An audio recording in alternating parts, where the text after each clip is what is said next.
I want to thank the law enforcement officers behind me for being here. I'll answer a few questions, but I want to say just a few things at the outset, just about what I've learned today and what I'm trying to do here. First of all, I want to give a shout out to the Annunciation school shooting families, because the last time I was in Minneapolis, it was of course to meet with some of those families. I understand that a couple of the students have made near miraculous recoveries, and just that was a very special moment for me to be invited into that community at a time of grief. And I hope that all of them know that though I didn't get to see them this particular time, I've been thinking about them and their families quite a bit. Now, to talk about what I am here to do, which is federal law enforcement to enforce our immigration laws, I want to say just a few things. First of all, I wanted to meet with business leaders, with ICE officers, with local law enforcement to try to understand a little bit better what's going on so that we can tone down the temperature a little bit, reduce the chaos, but still allow us as a federal government to enforce the American immigration laws. That is the purpose of my visit. Now, this is step one or step two of that process. There's going to be a lot of work that follows through from here. I'm happy to talk about that, but I think I learned a few things that were very important. So number one of the things I learned is that the guys behind me are doing an incredible job, and frankly, a lot of the media is lying about the job that they do every single day. Now, it doesn't mean that there aren't occasionally stories out there, there aren't occasionally videos out there that suggest that these guys, or at least some of the people who work for them, are not doing everything right. But very often, if you look at the context of what's going on, you understand that these people are under an incredible amount of duress, an incredible amount of chaos, and because of a few very far left agitators, a lot of these guys are unable to do their jobs without being harassed, without being doxed, and sometimes without being assaulted. That's totally unacceptable. And that's one of the things that I want to send a message to is, yes, come out and protest me, protest our immigration policy, but do it peacefully. If you assault a law enforcement officer, the Trump administration and the Department of Justice is going to prosecute you to the fullest extent of the law. And I wanted to show some support for these guys who, frankly, are operating in a very, very tough environment. I heard a lot of stories today about that I think drives home just how chaotic the environment on the ground here has already gotten. For example, did you know that within the last, I think, week or so, maybe even more recently than that, you had a couple of ICE officers who were off duty, who had been doxed online, who were sitting and having a meal at a restaurant in Minneapolis when a bunch of agitators showed up, locked the door, made them feel like they were in danger for their lives, and then, of course, it was federal law enforcement officers who had to come up, lower the temperature on the situation, and actually get those two off-duty officers to a point of safety. Now imagine, if you would, your life and your perspective on law enforcement if you can't even go to a restaurant without some agitators locking the door and making you feel like your life is in danger. That is the environment that has been created, I think, by a lot of very, frankly, far-left people, but also by some of the state and local law enforcement officials who could do a much better job in cooperating and working. And by the way, I'm not talking about the cops, who these guys told me on the ground, the cops are very sympathetic to what they're dealing with. I'm talking about the state and local elected law enforcement officials who could do a lot better job in making their lives a little bit easier, and in the process, they would make the lives of all Minneapolis residents easier, and that's what we want. We want to be able to enforce the immigration laws on the one hand, while on the other hand, we want to make sure that people in Minneapolis are able to go about their day. And I want to say just one last point on this. So I heard from a business leader today who told me a very tough story, and I think so much of what's gone wrong in Minneapolis is people not trying to understand the perspective of somebody else. Try to understand what somebody else is experiencing, whether they're a law enforcement officer or anybody in the community here in Minneapolis. So they told me a story about this manufacturing facility where an illegal immigrant was being arrested, and as these employees are going into the manufacturing facility, all of a sudden an illegal immigrant shows up, they don't know it's an illegal immigrant, and then a bunch of ICE officers descend. Now, these people just want to go to work, they want to go to work safely, and now all of a sudden there's a major law enforcement operation happening right outside their place of business. Now, from one perspective, I certainly understand why a business leader or why an employee would say, whoa, what's going on? It's a little scary, no matter your position in life, if a bunch of cop cars show up and they're arresting somebody. Now, the additional context is that we know that people online have been encouraging illegal immigrants that one way they can evade arrest is by showing up at a legitimate place of business, making it impossible for these guys to actually enforce our immigration laws. So while I can understand the perspective of somebody who doesn't want to see an arrest happen at their place of work, I can also understand the perspective of our immigration enforcement officers who have to do their job and can't allow a heckler's veto over our immigration enforcement. And so much of what's gone wrong is the failure to do that. And here's the point. We can do a good job of enforcing our immigration laws without the chaos, but it actually requires the cooperation of state and local officials. If you look at blue cities and blue states, red cities and red states, you go to Austin, Texas, or Memphis, Tennessee, you go to the state of Texas, obviously a very red state, or the state of Tennessee, a very red state, but you've got blue cities within those states, you do not have this level of chaos. The reason why things have gotten so out of hand is because of failure of cooperation between the state and local authorities and what these guys are trying to do. We have a ton of resources, a ton of ICE agents in this city right now that I would rather us not have. I'd love to send those guys home. They're not even doing targeted immigration enforcement. They are trying to protect ICE officers who are doing immigration enforcement, because when a crowd surrounds them and these guys call 911, the local officials, the local cops have been told now. So we have people here who aren't even doing immigration enforcement, they're doing force protection, so that if a rioter tries to ruin the life or assault an ICE officer, they're actually protected. Now, why doesn't it make more sense for the local cops to get involved in that situation? Why not just have the mayor or the local officials tell the police officers, you know what, if an ICE officer is being assaulted by a far-left agitator, you are invited, you should actually help them. That's what would work out in any normal situation, and that's what happens in nearly every jurisdiction, red or blue, in the United States of America. The reason it hasn't happened here is because the local authorities have been told, stand down, do not help ICE, promote the violence, promote the agitation, but don't do anything to lower the temperature and lower the chaos. That's a problem. Here's another example of how the lack of cooperation between state and local officials makes it harder for us to do our job and turns up the temperature. Let's say, for example, we have a criminal migrant who is a sex offender. And let's say that we've got to go and arrest that person who, Democrat or Republican, wants a sex offender living in their community. I would assume, I would hope that most people don't. But because they're an illegal alien, we don't know their last address. We may have known their address 3 years ago, but we don't know their address now. What we'd like to do is talk to local officials and say, you know what, according to the Medicaid rules, where was the last address this person was domiciled? Or according to a SNAP application, a food stamps application, maybe that could give us insight to where this person is today. Or maybe they had some local court trouble. We could go to the local courthouse or even the local jail and try to find where this criminal sex offender is today. The local authorities have been told, do not cooperate. So these guys are trying to go out and enforce the law. They're trying to arrest sex offenders, but they're trying to do it in an environment where local officials have been told, do not help them, do not provide intelligence about where these sex offenders might be. This is disgraceful.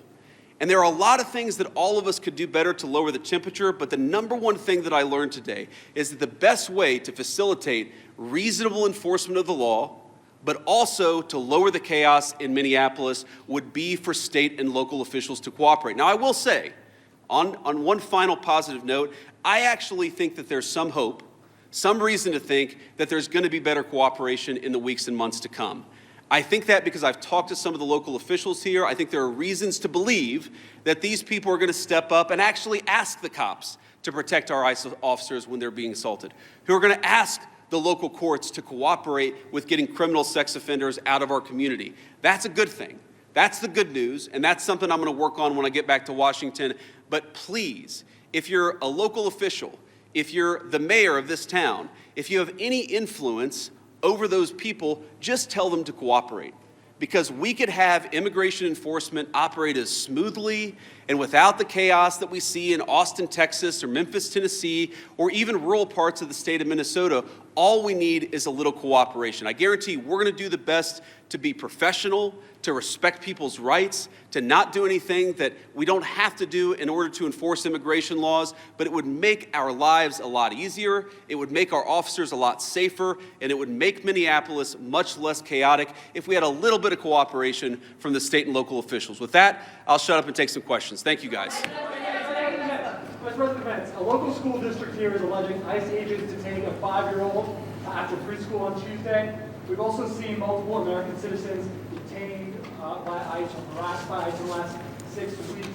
Are you proud of how your administration is conducting this immigration crackdown here in Minnesota right now? Well, I'm proud of the fact that we're standing behind law enforcement, and I'm proud of the fact that we're enforcing the country's laws. But, you asked a question about this 5-year-old kid. I actually saw this terrible story while I was coming to Minneapolis. We just left Toledo, Ohio this morning for an economic messaging event. And I see this story, and I'm a father of a 5-year-old, actually, a 5-year-old little boy, and I think to myself, oh my God, this is terrible. How did we arrest a 5-year-old? Well, I do a little bit more follow-up research. And what I find is that the 5-year-old was not arrested, that his dad was an illegal alien, and then when they went to arrest his illegal alien father, the father ran. So the story is that ICE detained a 5-year-old. Well, what are they supposed to do? Are they supposed to let a 5-year-old child freeze to death? Are they not supposed to arrest an illegal alien in the United States of America? If the argument is that you can't arrest people who have violated our laws because they have children, then every single parent is going to be completely given immunity from ever being the subject of law enforcement. That doesn't make any sense. No one thinks that makes any sense. Now, there are so many of these cases like that where if you just understand the context, there have been a number of situations that I've looked into personally where I say, wait a second, we don't want ICE arresting American citizens. They're supposed to be enforcing the immigration laws against illegal aliens. So then I look into it and I find out that the American citizen who was arrested took a swing at an ICE officer. You can't have that happen. And of course they have to defend themselves. And of course they have the right to detain somebody who assaults a law enforcement officer. Now, this is my point. Do we want these things to happen? Do we want these arrests to be so chaotic? No, we don't. These guys want it least of all, but if we had a little cooperation from local and from local and state officials, I think the chaos would go way down in this community. President! Go ahead. After the Renee Good shooting, sir, the administration seemed to suggest... Yeah, well, you can go next. Oh, no, I'm sorry. I thought you pointed it No, out. that's fine. I'll take both. After the Renee Good shooting, sir, the administration seemed to... After the Renee Good shooting, the administration seemed to suggest that ICE officers enjoyed near complete immunity. But today you told the Washington Examiner that when appropriate, the administration might take disciplinary actions against ICE agents. So is that a change of opinion? And if so, why the change in tone? No, I didn't say, and I don't think any other official within the Trump administration said that officers who engaged in wrongdoing would enjoy immunity. That's absurd. What I did say is that when federal law enforcement officers violate the law, that is typically something that federal officials would look into. We don't want these guys to have kangaroo courts. We want them to actually have real due process, real investigation, because again, sometimes they're accused of wrongdoing, and it turns out when you learn the context, they didn't actually do anything wrong. But of course we're going to investigate these things. Of course we're investigating the Renee Good shooting, but we're investigating them in a way that respects people's rights and that ensures that if somebody did something wrong, yes, they're going to face disciplinary action, but we're not going to judge them in the court of public opinion. I've spoken at length on this particular case. I think that Renee Good's death is a tragedy. I also think that she rammed an ICE officer with her car. So the tragedy here is multi-layered. The tragedy is there was a misunderstanding. The tragedy is that Renee Good lost her life. The tragedy is that you have ICE officers who are going into communities where they're worried that if they call 911, no one's going to come to help them. That is what produces this terrible situation, and it's something state and local officials here in Minnesota could solve. Yes, sir. Could you give us a message towards March for Life tomorrow, especially regarding this cooperation and family values? It's a shame that kids have to get caught up in all this. And, towards that, sir. Well, it is a shame that kids have to get caught up in this. I am speaking at March for Life tomorrow. I'm pro-life, and I'm very excited to speak there. I want to talk about local law enforcement, but, I am, as a child, I saw people in my family get arrested. It's terrible. It's heartbreaking, it's chaotic, it's traumatic for the kids. I can recognize that, and I can recognize that we got to support these kids, while on the other hand saying that just because you're a parent doesn't mean that you get complete immunity from law enforcement.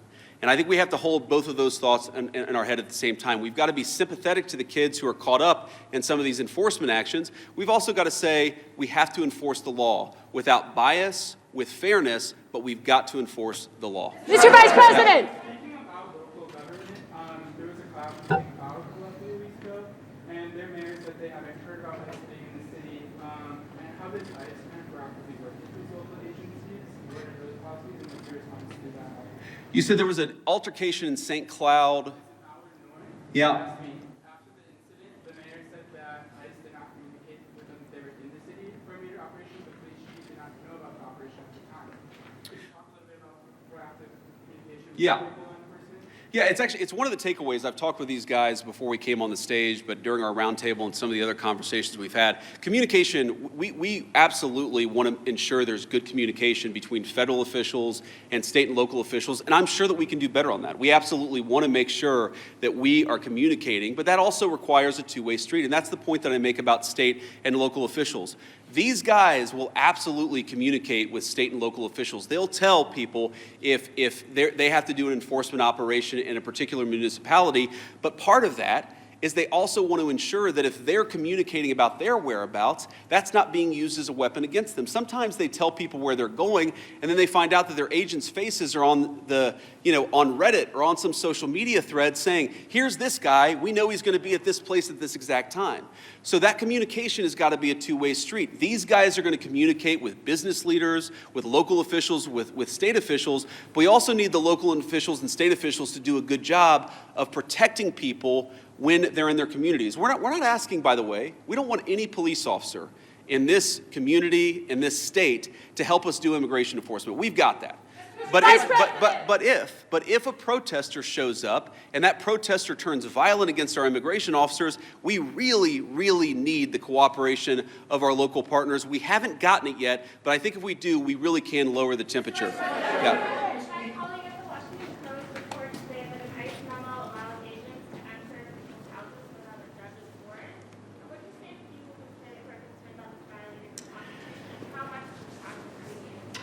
Yeah, so I saw that story, and the story is like so much that I read in the mainstream media, it's missing a whole lot of context, and when you appreciate the context, it makes sense.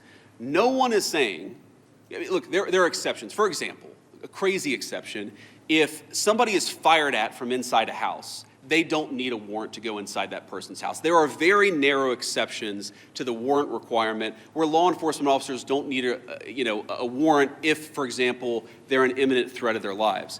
But what we've said and what ICE has proposed, what the Department of Homeland Security really has proposed in the Department of Justice, is that we can get administrative warrants to enforce administrative immigration law.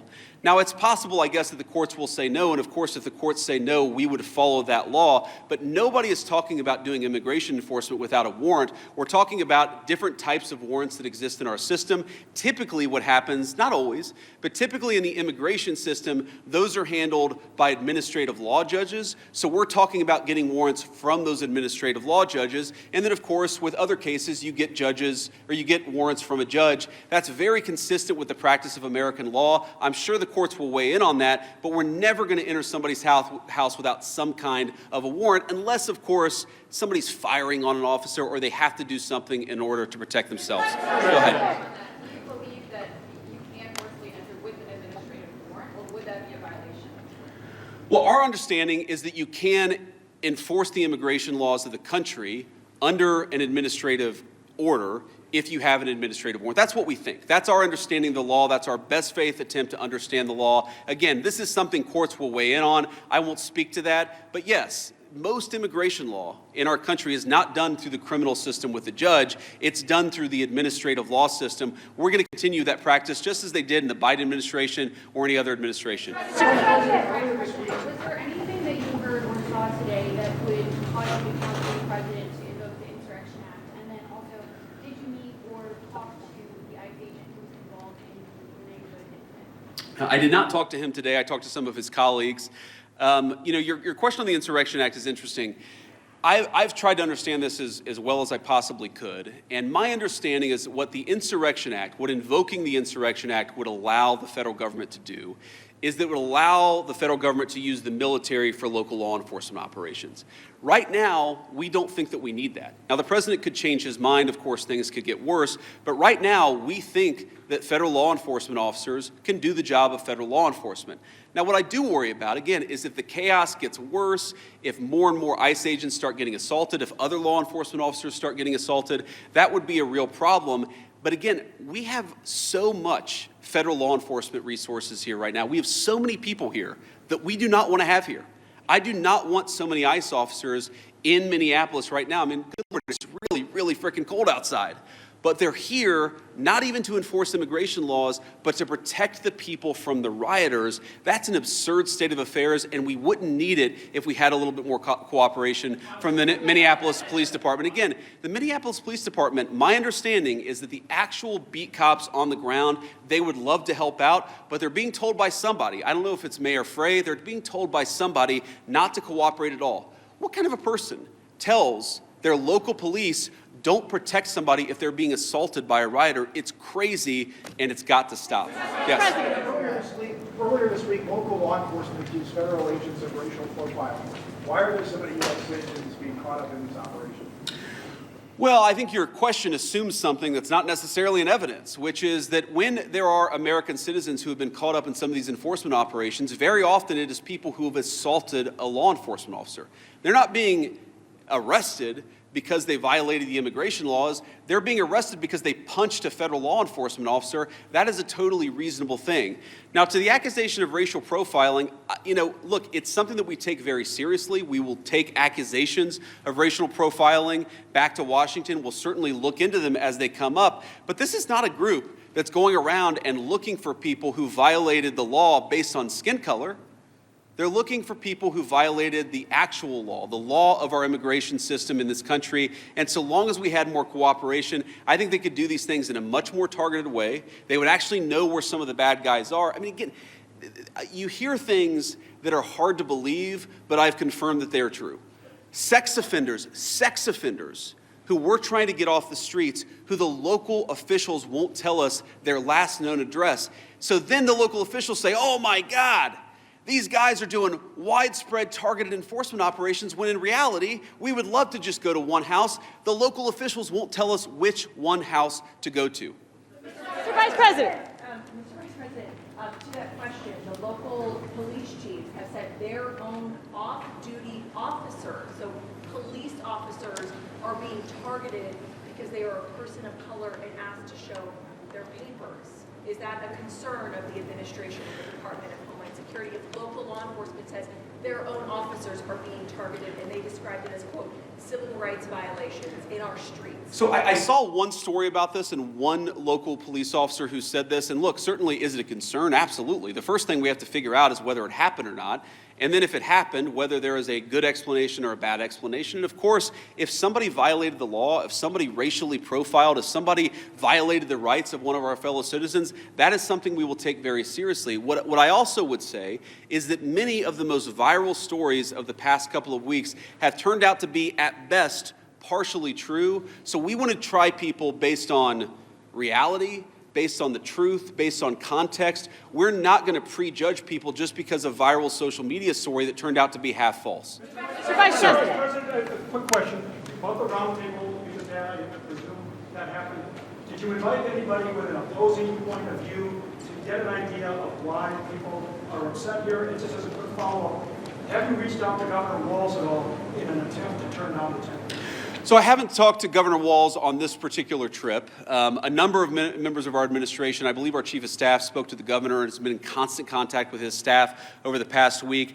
We've been in my office in constant contact with people here on the ground in Minneapolis. There were certainly people at our roundtable with opposing views, and look, I don't even know, whether it's public, but yes, we met with people with opposing views here at the roundtable. I wanted to get a perspective from everybody, but also, of course, offer my opinion that with a little bit more cooperation, we could lower the chaos. We're going to keep on doing that. If Governor Walz wants to call me, we'll absolutely continue talking. I will say that my sense of this situation, having talked to these guys for a long time, is this is primarily a law enforcement issue. This is the Attorney General, this is the local mayor, this is all of the organs of local and state law enforcement. That's who we focus on, but we've certainly been in communication with the governor and his office as well. Vice President. Yeah. So local law enforcement obviously hasn't been really helping out with the agents who've been assaulted repeatedly. What's the plan if nothing changes there here locally and this operation has attracted thousands of agents? Are there any plans to go into any other cities from here?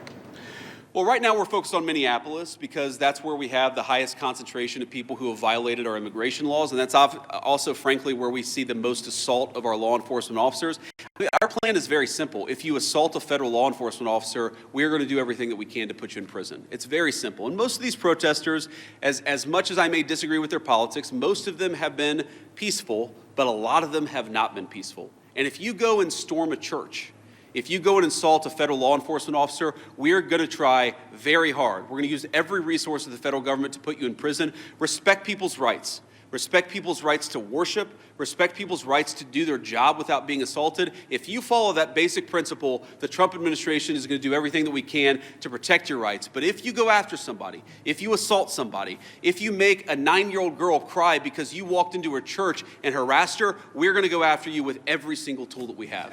Vice President. Yeah. Maggie Vesco with NBC News, sir. Your administration has said repeatedly this is about safety, about making Americans feel safer. So what do you say to people here in Minnesota who say it's the overwhelming presence of ICE officers and federal officers and their tactics that are making them feel less safe? Well, one thing I would say, first of all, we saw in 2025 the biggest one-year drop in murders in the history of the United States of America. Significant reductions in violent crime. The reason why we have less violent crime is really two reasons. Number one, because we're enforcing the immigration laws and getting very violent criminals out of our country. And number two, because we're enforcing our criminal laws and putting guys who assault and murder behind bars. This is part of a broad effort to make us safe. And the chaos that people are seeing, and I understand there is frustration of the chaos, I'd say that we're doing everything that we can to lower the temperature, and we would like federal and local, state and local officials to meet us halfway. So much, so. Perceiving it correctly. Are you saying that they're not seeing that it's the tactics or the presence of the officers that are... Look, I'm sure that people are seeing a lot of things that would make any member of our national community feel very upset, but I also think that if you understand this in context, this is the inevitable consequence of a state and local government that have decided that they're not going to cooperate with immigration enforcement at all. In fact, they're going to aggressively not cooperate. So here's a basic illustration of this. If you are an ICE officer and you have to arrest a person who's committed assault and is also an illegal alien, but the state and local officials won't help you identify that person, many of the things that people in Minneapolis are seeing that give them pause, that frustrate them, that worry them, that make them feel like things are too chaotic, many of these things are coming from the fact that there's no cooperation with state and local law enforcement. And I guess what I would tell people, again, many of whom are justifiably concerned and worried about what they're seeing in their communities is, why are we not seeing it anywhere else? We're seeing this level of chaos only in Minneapolis. LA and Chicago, we had some problems there. Pretty much every jurisdiction where these guys are operating, you don't see the same level of chaos. You don't see the same level of violence. You don't see the problems that we're seeing in Minneapolis. Maybe the problem is unique to Minneapolis, and we believe that it is. And it's the lack of cooperation between state and local law enforcement and federal law enforcement. Sir. Omar Menace, CNN. ICE has been operating here for years with less pushback than we're seeing right now. And even the St. Paul police chief recently said, is there not a way to find common ground without scaring the hell out of people in the community? Those were his words. And I just wonder, with this Operation Metro Surge, is any part of it meant to send a form of political message to the leaders here in Minneapolis and the state of Minnesota? And I know you talked about you've been in touch with the governor's offices and the mayor's offices, but why have you not been able to speak to them directly? Have they not been willing to do so? Well, look, I have spoken to some of the people in Minnesota directly. I spoke to some of them today. I've spoke to others in the past. And again, our staff has been in very direct contact with pretty much every official with any influence or any power in Minneapolis. But no, we're not trying to send a political message. We're trying to enforce the law. And unfortunately, what has happened is that as we've enforced the law, there's been this weird reaction, again, unique to this city. This is not a common thing across the United States of America. There's been a very unique, very Minneapolis-specific reaction to our enforcement of federal immigration laws. What I'm trying to do here today is understand why that is. What is it about Minneapolis that has become so chaotic? What are the specific types of cooperation that we need? Look, I don't need Tim Walz or Jacob Frey or anybody else to come out and say that they agree with JD Vance or Donald Trump on immigration. I just don't need that. What I do need them to do is empower their local officials to help our local or help our federal officials out in a way where this can be a little bit less chaotic and it can be a little bit more targeted. Like if we're trying to find a sex offender, tell us where the guy lives. Simple things like that, simple changes in how they're approaching immigration enforcement would make this work a lot better. It would make Minneapolis' streets a lot safer, and it would make this whole thing a lot less traumatic for this community. I'll take one more question. Mr. Vice President. Go ahead. President, you've said that it's time to turn down the temperature. Does that include changes to both ICE and CBP tactics that we've seen employed on the streets, including less than lethal tactics, pepper spray, pepper balls? Beyond that, what is the federal government's role in turning down the temperature? And the Minnesota Department of Corrections says that its own officers have been cooperating with ICE all along, handing over criminals once they serve their sentences to ICE officials. Can you concede that there is some cooperation with the state? Yeah, look, if I was going to list the 5 agencies locally and statewide that I'm most worried about, I wouldn't put the Department of Corrections on that list. I think that while there are certain things we'd like to see more from them, they've hardly been the worst offenders. You agree with that, guys? That's a fair assessment. But I think you talked about tactics and you talked about the response to things. Look, we don't want to employ tactics that we don't want to employ the kind of tactics that are only necessary when violence is committed against officers. That is these guys' directive, and that's what we're going to try to do. And again, the president said this a couple of days ago, whenever you have a law enforcement operation, even if 99.99% of the guys do everything perfectly, you're going to have people that make mistakes. That is the nature of law enforcement. What I do think that we can do is working with state and local officials, we can make the worst moments of chaos much less common, and all they've got to do is meet us halfway. These guys want to communicate with them. They want to talk to the local business leaders. Many of these guys, many of the people standing behind me are members of the Minneapolis community. Many of the officials that I met today who work in federal immigration enforcement, this is their home. They love this place. These are their neighbors. They want this to work a lot more smoothly. I think that we can get there. We just got to work at it a little bit, and we need some cooperation from state and local officials. The last thing that I'll say is I just hope they give it. This is a beautiful city. I've only been here a few times. I love it. Even in this weather, I love Minneapolis. We could do a lot better. We could do a lot more with more cooperation. The Trump administration, the directive that I got from the President of the United States is meet these guys halfway. Work with them so that we can make these immigration enforcement operations successful without endangering our ICE officers, and so that we can turn down the chaos a little bit, at least. I think a lot, actually. But for us to do that, we need some help from the state and local officials. We will keep on working with them, and so long as they're willing to work with us, they will always find a partner in public safety and law enforcement in the Trump administration. Thank you all.